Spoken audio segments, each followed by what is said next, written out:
أهلا بكم في فيديو جديد من سلسلة تعلم أساسيات تصميم شبكات ري اللاندسكيب. هنتكلم اليوم عن حساب زمن الري لكل من شبكات الري بالرش والري الموضعي، فلو مهتم كمل للنهاية. عشان أحدد زمن الري لازم أبقى عارف حاجتين مهمين، أولهما هو نوع النبات المستخدم في اللاندسكيب، وثانيهما هو معرفة الطريقة المستخدمة لإضافة المياه للنبات من خلال معرفة نوع موزعات شبكة الري. ولكل نبات احتياجاته الخاصة من المياه، وبالتالي كميات المياه التي يحتاجها شجرة لا يمكن أن تكون مثل احتياجات نبتة عشبية صغيرة أو مسطح أخضر وخلافه.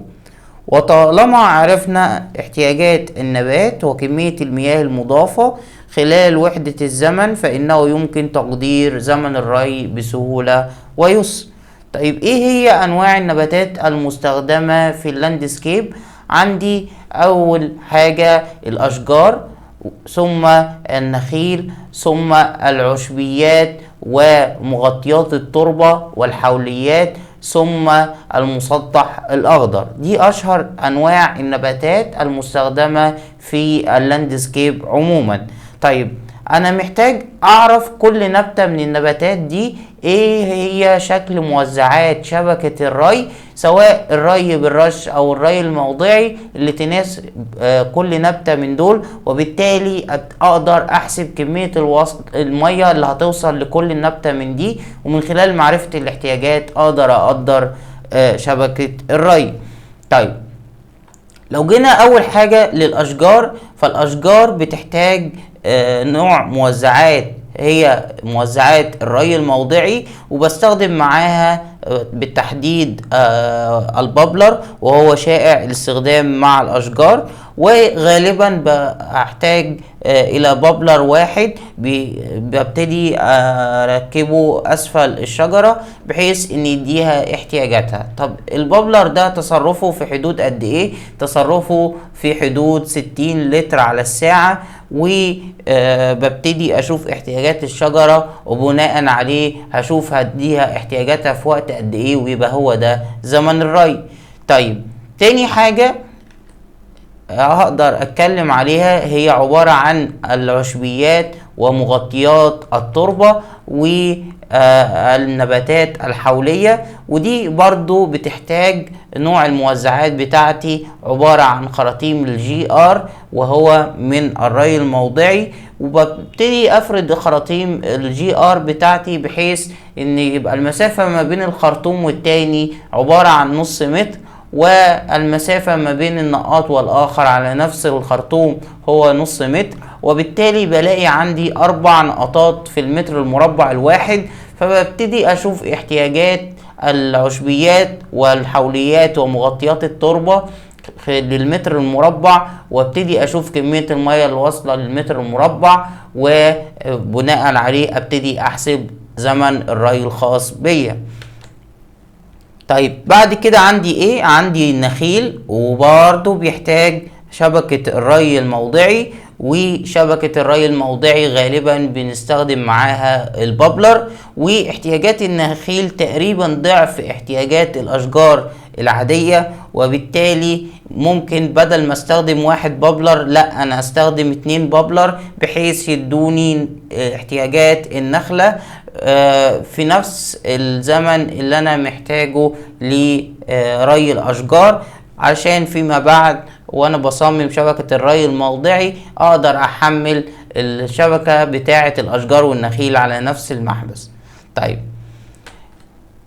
عندي بعد كده عبارة عن المسطح الاخضر، والمسطح الاخضر زي ما اتفقنا قبل كده من الفيديوهات السابقة انا ببتدي استخدم معاه شبكة ري بالرش، وشبكة الري بالرش بتاعتي دي بستخدم مجموعة من الرشاشات ليها معدل تساقط. يعني ايه معدل تساقط؟ يعني كمية المياه اللي بتنزل على وحدة المساحة خلال زمن محدد، فبيعتبر الكمية المياه الواصلة للنبات وهو المسطح الأخضر بيعبر عنها قيمة معدل التساقط. ومعدل التساقط بالمناسبة موجود في الكتالوج.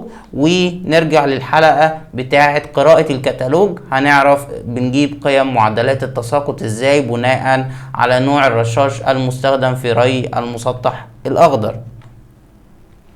طيب،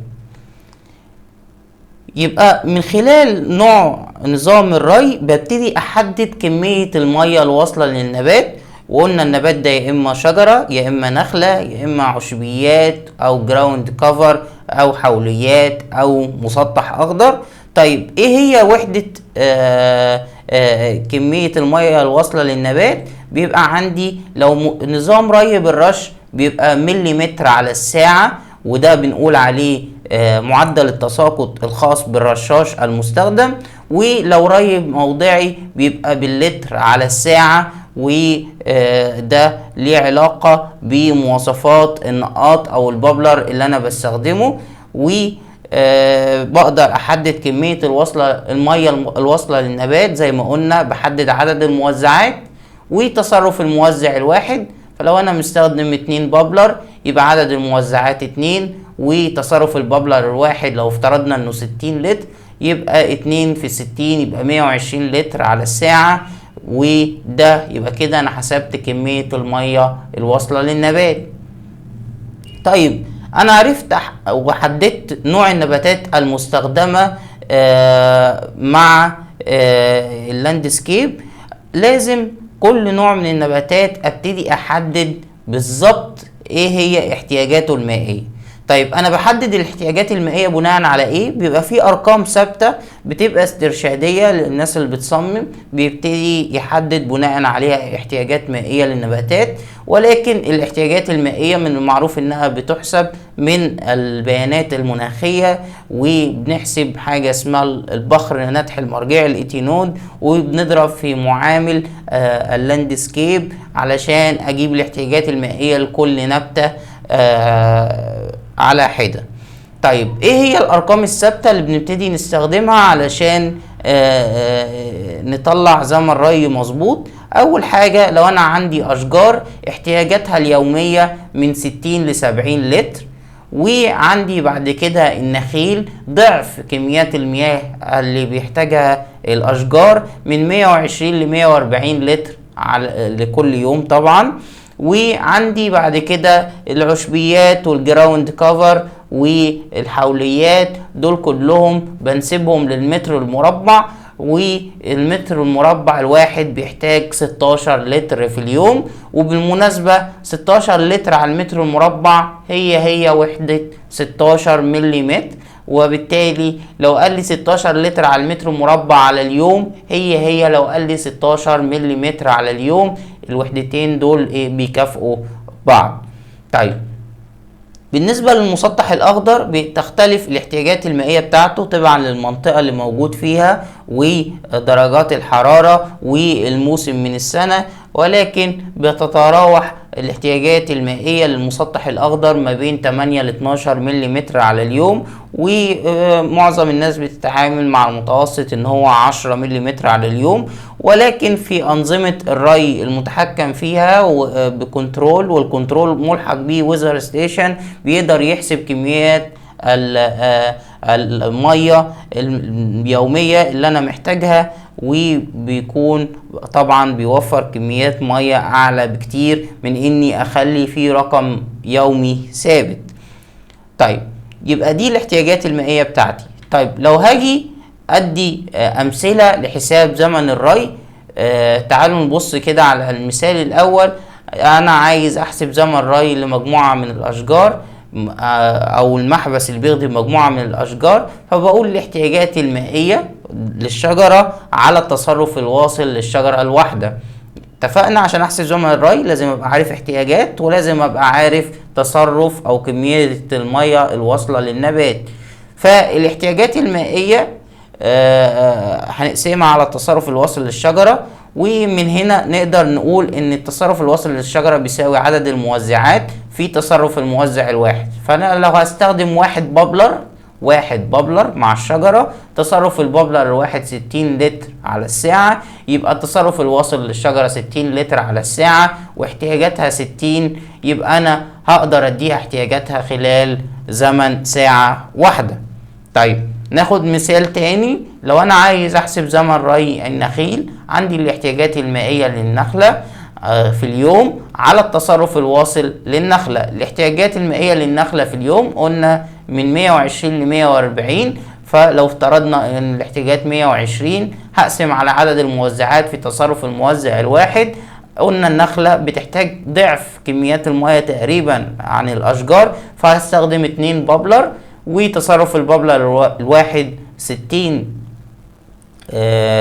لتر على الساعة، يبقى 2 في 60 يبقى بدي 120 لتر خلال الساعة الواحدة، وانا اصلا عايز 120، يبقى زمن الري بتاعي هيبقى عبارة عن ايه؟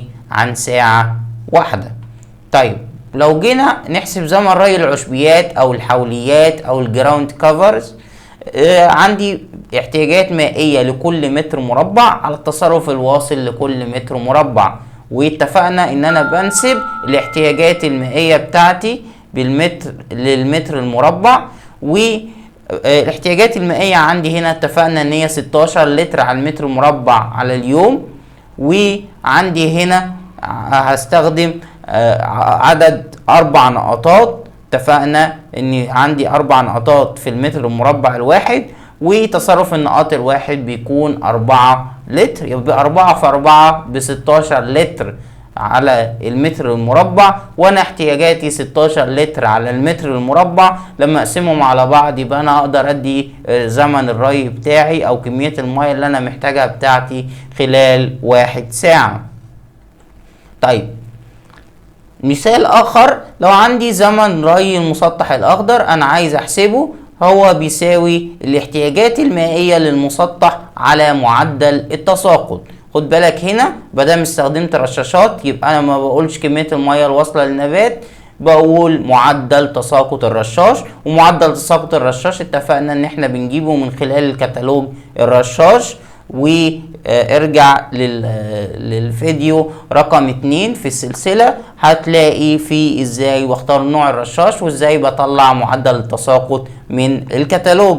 طيب احتياجات مائية قلنا من 8 ل 12 ملم على اليوم، متوسط بتاعي 10 ملم على اليوم، وفرضا ان الرشاش اللي انا استخدمته معدل التساقط بتاعه 50 ملم على الساعة، يبقى زمن الري بتاعي 10 على 50 يبقى 2 من 10 ساعة. لو ضربت في 60 يديني زمن الري 12 دقيقة بالظبط.